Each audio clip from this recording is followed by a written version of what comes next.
The Princess and the Human, Chapter 40, 23rd day after my arrival. Dear Diary, I finally managed to calm down a bit. It's now been 2 days since I visited the Taistri ambassador. They are an interesting species, completely different from the Vanari. They look a bit like bipedal cats with fish scales instead of fur. And no cat ears, theirs are on the side. Also interesting how tall the ambassador was.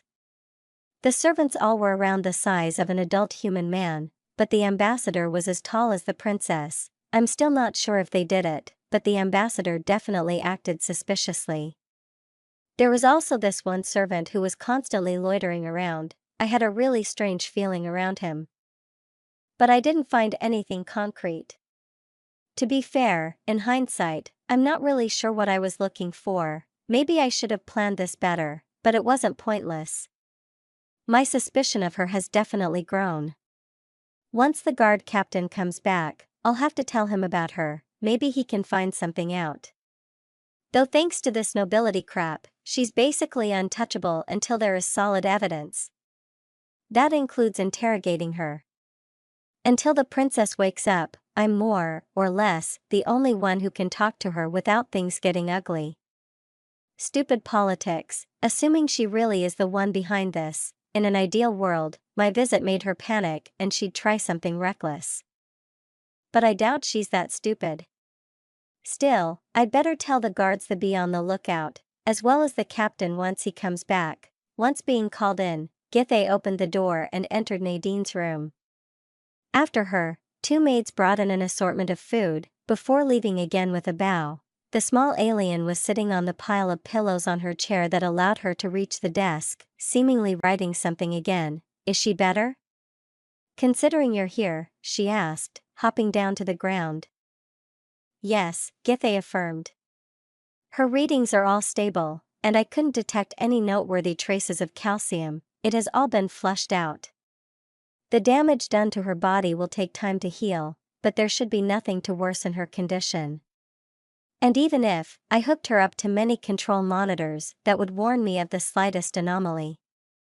The only thing left for her is to wake up and then rest. She made a pause before adding, you really saved her life that night. You can be proud of that. Nadine closed her eyes and took a deep breath. No. Not before I brought this matter to a close. But speaking of resting, shouldn't you do that too? I have. I was able to catch up on my missed sleep. So my body is rested enough to get my head free. This is actually better. That made Nadine chuckle. You sure love research, huh, Doc? Well, I'm the first person in the Alliance to examine a foreign sentient species and first ones, know how many generations, she shrugged, chiming in on the alien's delight. Both kept enjoying the moment a bit longer before Nadine let out a long, melancholic sigh. You know, Claire would have loved meeting you. Claire? Githe repeated, sure that she had butchered the name. That didn't sound like it belonged to a Vanari. Another human, maybe? If so, as far as she could recall, this was the first time Nadine had mentioned another person by name. Claire Archambault. She's a biochemist from Belgium and is also part of the colony program. She's the youngest among the adults in our group at 23, so we talked quite a bit. Seemingly remembering something, Nadine started to laugh. She once missed an important assignment because she accidentally discovered something during a test and spent all her time with that instead. Was almost kicked out of the program for it. Seriously, give her a microscope and some biomass, and won't see her again for the day. She shook her head smiling. Fair bit of warning though, if she isn't immersed in her research, she's more hyper than a squirrel on cocaine. Still, you have to meet her if we ever. The small alien's gaze fell as the words died in her mouth. I'm sure they are fine, Githe tried to comfort her. Some other Alliance members may have found them already. Word just travels slowly beyond the hyperlanes. Let's talk about something else, okay? Githe wanted to say something in return, but she realized her words wouldn't reach Nadine at the moment. So instead, she turned to the food assortment and handed her 2 small containers. Here is the new recipe you asked for. This one is with Tycro, that one without. That at least brought her smile back. I wouldn't exactly call a smoothie a recipe. It's actually strange that you guys never got the idea. But I still hope those fruits work together. Would be nice to have something good and easy, especially when I'm training, she explained as she took a sip. She then put the container away immediately. It's liquefied, it's mixed with other stuff, and it still tastes like dry flour. What is wrong with that stupid tuber? This thing screams nutrients. There has to be a way to make this edible. Slightly frustrated, she took a big gulp from the other one. Only to then stop and make a confused face. Huh. That one doesn't taste like I thought it would. Is that really just the fruits I listed? I didn't make it, but it should be. So both are a failure? Nadine shook her head. Would exactly call it a failure, it's just. She took another gulp. There is an aftertaste I can't really assign to any of the fruits I tried. Maybe some things in there react weirdly? She drank some more. The fruity flavor is too strong, I can't really discern it. I feel like I know this taste from somewhere, but I can't really put my finger on it. She thought a bit more, but seemingly not reaching a conclusion, she emptied the rest in one go. Still, wasn't bad, so no worries. Anyway, is there something else that's new? One after another, Githe went with her through the meals the staff had prepared this time. Right before the assassination attempt on the princess, Nadine had given a couple of new suggestions, so there were indeed some new things she hadn't tried yet. By now, they had figured out a decent amount of food the small alien could consume. Whether it was what she needed to consume was a different topic. Occasionally, Nadine recognized the name of some of the nutrients, but this simply wasn't her field of expertise. Could she maybe feel that her body was missing something and because of that was so obsessed with the Tycro? Finishing her meal, Nadine got up. But she seemed to lose her balance and tumbled a bit to the side before getting a hold of the wall. Are you all right? The doctor asked, surprised. Nadine had always shown an impressive balance of her body, so this was unusual. Yeah, I'm fine, and that was about the last kind of response she had expected. Are you sure? Because you don't sound fine. Simon, you gon' be a stickler when I'm done with de Columbo shit, she grumbled. What? Was her translator glitching out? But it had worked fine just now. But it had to be the translator. Physical speech impairment didn't get through the translator, so the only other explanation would be her brain. Oh no, Nadine, look at me. Who? Why? Hey, Hugh's your sister, what? Was she hallucinating now? Nadine, I think something was wrong with your food. Come, we need to go to my office. Nadine tried to say something else, but this time it was completely unintelligible. She got away from the wall, but lost her balance again, crashing into one of the food trays and breaking it in the process. She didn't get up afterward but simply lay in the wreckage. Nadine? Nadine, no response. Githe hurriedly ran out into the hallway. Guards, she screamed. Guards! We need help, quickly. 3 of them answered the call. What happened, milady? I don't know. I think Nadine got poisoned. You need to get her in my office, quick. How? I don't know. Get creative. With that, she left the guards behind and rushed over to the other side of the palace, hoping she could already do something before they arrived. Running past the princess who was still lying peacefully on her bed, she activated the blood testing machine. All her research regarding Nadine so far only encompassed day-to-day things, so she had no idea what symptoms she showed to what. Therefore, her only hope was this apparatus. Grabbing a syringe, she ran back. The guards, now 6 in total, had managed to get Nadine onto her oversized bedsheet and, rather than carrying her, dragged the package over the floor like a heavy sack. Not exactly dignified, but that wasn't something they could care about now. Githe quickly drew a blood sample, hoping the machine would be done by the time they reached her office, and rushed back again. She put a drop in each of the testing tubes, each TIG feeling like an entire INVA, The machine didn't have human blood registered in its system yet, so it didn't know what results to ignore. That only served to make the process even more tedious, as irrelevant compound after irrelevant compound popped up on the screen. Calcium, potassium, copper, magnesium, all things that would be concerning in other species, but irrelevant now. Finally, just as the guard managed to drag Nadine in, the test showed a relevant result.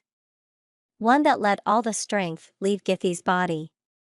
All the haste she had felt until now was gone, left was only despair. What now, Doc? One of the guards asked. It almost hurt the doctor to move her mouth. Nothing, nothing? What do you mean, nothing? There is nothing to do. I can't help her.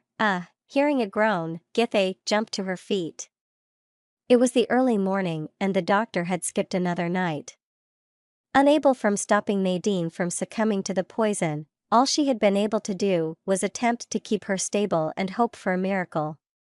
And somehow, one had come. While her body had gotten hot for a while, her breath and pulse had quickly become calm and steady.